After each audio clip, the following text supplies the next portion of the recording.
milite en faveur des droits des personnes exilées, extrême droite. Que 10 écoles publiques de Rennes hébergent depuis plusieurs mois des familles exilées avec le soutien du collectif des parents d'élèves. La ville de Rennes et Rennes Métropole ont été amenées à prendre en charge l'hébergement d'un nombre conséquent de personnes exilées en compensation des carences de l'État. Point sur lequel une procédure juridique de dédommagement a été enclenchée par la municipalité. Extrême droite, celle-ci engage des frais non négligeables dans certaines actions d'hébergement hôtelier notamment. L'heure est grave. La menace est réelle pour l'avenir de nos congénères exilés. Nous ne subissons pas une crise migratoire, mais nous assistons à une crise de l'accueil. C'est notre capacité à vivre pacifiquement ensemble qui est en suspens. Nous avons donc créé 100 places, puis 100 autres, jusqu'à plus de 900, jusqu'à ce qu'en 2021, date où nous n'avons pu que faire le constat que nous ne pourrions aller au-delà, mais j'insiste, en maintenant ce dispositif pour un coût annuel de plusieurs millions d'euros. Aucune ville ne s'engage à ce niveau de place, de financement, et si j'ajoute à nos places celles que nous finançons en aidant le tissu associatif avec l'appui de la métropole, nous dépassons les 1200 places.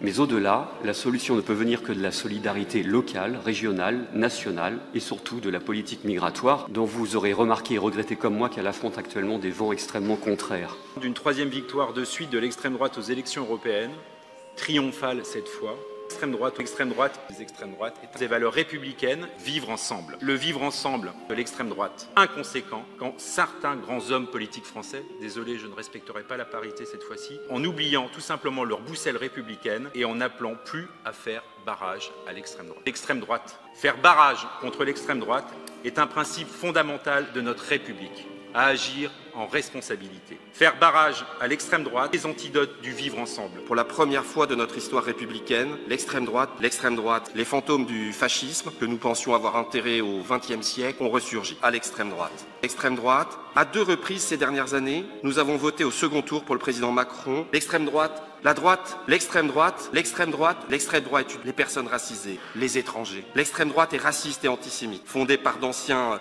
Wendpaf-SS. L'extrême droite, l'extrême droite, l'extrême droite, l'extrême droite à la diversité. Les quartiers populaires, discrimination, insultes racistes, enclavement ou encore stigmatisation de la jeunesse dite délinquante. Face à une extrême droite aux portes du pouvoir, l'extrême droite, notre capacité d'accueil et de vivre ensemble. L'extrême droite, riche de sa population dans sa diversité et de ses vécus d'ailleurs. En ces temps graves où la République est en danger. On vit plutôt pas mal à Rennes, et si cette ville est bien vivante et agréable à vivre, la gauche qui y est en responsabilité depuis près de 50 ans y est un peu pour quelque chose. Extrême droite, face au repli sur soi, aux peurs et aux paniques morales. Vote de l'extrême droite, choix de la cohésion sociale et du vivre ensemble. L'instauration d'une société multiculturelle interpelle donc des millions de nos concitoyens. La haine des élites se développe. Au fond, nous vivons la fin du modèle catho-républicain, les évolutions démographiques et sociologiques de notre commune sur les valeurs de la République. Républicain, garant de la justice sociale et de la paix civile, afin que nous puissions continuer à vivre dans un pays attaché aux valeurs de laïcité, de solidarité, de progrès et d'ordre républicain. Merci. Pour le groupe Révéler Rennes, Madame Gandon.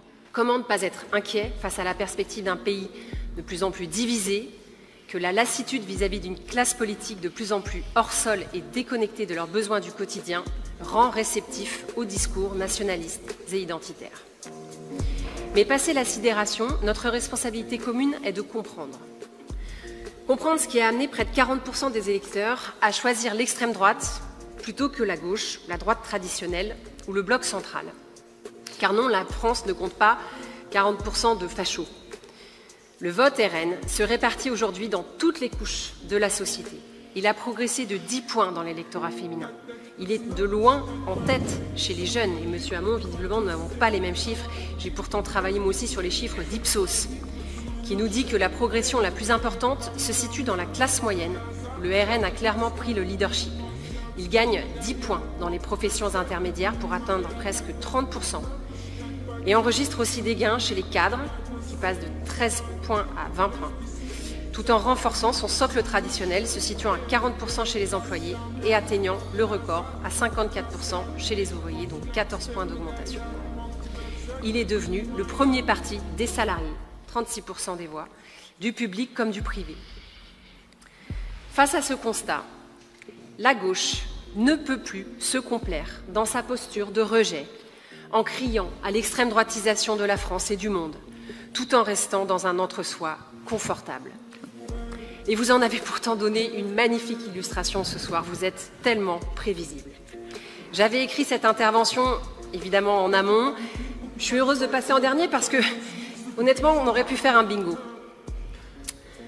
J'avais donc écrit « Je vous vois déjà venir, accusant Emmanuel Macron d'avoir installé un match Macron-Le Pen, prophétie autoréalisatrice qui serait, selon vous, de nature à neutraliser, par un effet magique, toute autre option politique. Je vous vois déjà nous reprocher d'avoir dédiabolisé le RN. Qu'est-ce que ça veut dire? Qu'est-ce que ça veut dire? Qu'est-ce que vous proposez? Rediaboliser? Ou pire, blâmer leurs électeurs? Nous expliquer qu'ils votent mal et que vraiment on ne peut pas faire confiance aux citoyens? Quand j'entends certains d'entre vous, j'ai l'impression que le pire danger de cette société, c'est le suffrage universel. Au mieux, vous blâmerez le système médiatique à la sauce Bolloré, capable selon vous d'installer de mauvaises idées dans la tête des pauvres électeurs que vous jugez souvent ignares, faibles ou influençables. Vous allez aussi arguer que Rennes résiste et que c'est parce que vous avez su, en toute humilité, par vos politiques de gauche, construire une digue sociale et citoyenne contre les passions tristes de ces électeurs immatures. Mais à Rennes aussi, l'extrême droite monte. Et elle est bien passée au-dessus de la barre des 10%, Madame la maire, si on compte le vote Reconquête. Rennes n'est pas une île, et au lieu de vous réjouir de ce score, vous devriez sérieusement vous en inquiéter.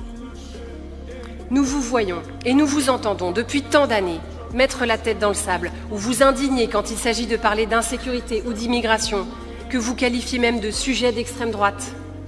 Car si les anges n'ont pas de sexe, les sujets de société ont, semble-t-il, une couleur politique. Cette analyse est à mon sens un véritable carburant pour l'extrême droite, qui se nourrit des angoisses légitimes et du sentiment de dépossession culturelle qui traverse désormais toutes les couches de la société. Vos tabous sont leurs talismans. Depuis des années, vous niez le ressenti des gens, vous leur expliquez ce qu'ils doivent penser, voir et voter en vous gargarisant de discours lénifiants totalement déconnectés du réel, qui ne font que dégoûter encore plus les citoyens de la classe politique. Ariane Nouchkine, grande figure de la gauche, l'a si bien résumé dans cette tribune publiée dans Libération récemment. Je la cite. « Je nous pense en partie responsables, nous gens de gauche, nous gens de culture. On a lâché le peuple, on n'a pas voulu écouter les peurs, les angoisses. Quand les gens disaient ce qu'ils voyaient, on leur disait qu'ils se trompaient, qu'ils ne voyaient pas ce qu'ils voyaient. Ce n'était qu'un sentiment trompeur, leur disait-on. Puis comme ils insistaient, on leur a dit qu'ils étaient des imbéciles. Puis comme ils incitaient de plus belle, on les a traités de salauds. Et le plus grave, c'est que vous vous trompez non seulement d'analyse, mais de stratégie. En réitérant l'alliance mortifère avec LFI, élargie même cette fois au NPA, vous sauvez vos places et le financement de vos partis en vous alliant à ceux que vous dénonciez la veille. Drôle de façon vraiment d'incarner votre slogan « Vivre en intelligence ». Comment vos électeurs pourraient-ils croire en vous si vous retournez vos vestes continuellement en fonction de vos intérêts électoraux? Votre ancien mentor et ami Jean-Yves Le Drian le dénonçait lui-même dans une récente tribune. « Ami social-démocrate, comment peux-tu » Il concluait en disant « Nous savons que les sociodémocrates authentiques et les écologistes raisonnables ne peuvent pas, par leur histoire, leur combat, leurs convictions, partager un programme de gouvernement avec le NPA et LFI. Nous savons que beaucoup parmi eux ont vu leur espoir des élections européennes confisqué par des manœuvres d'appareil. Cette alliance est de toute évidence un investissement de court terme pour préserver quelques sièges, mais à long terme, je vous le prédis, vous y laisserez des plumes et elle coûtera très cher à la gauche et à la démocratie dans son ensemble. Je vous remercie. Chers collègues, l'histoire retiendra donc, et les archives avec, qu'au moment où l'extrême droite se trouve dans notre pays aux portes du pouvoir, les oppositions ont choisi de consacrer plus que leur temps d'ailleurs et toute leur énergie à salir la gauche. Chacun ses combats. Madame Corr, vous avez la parole.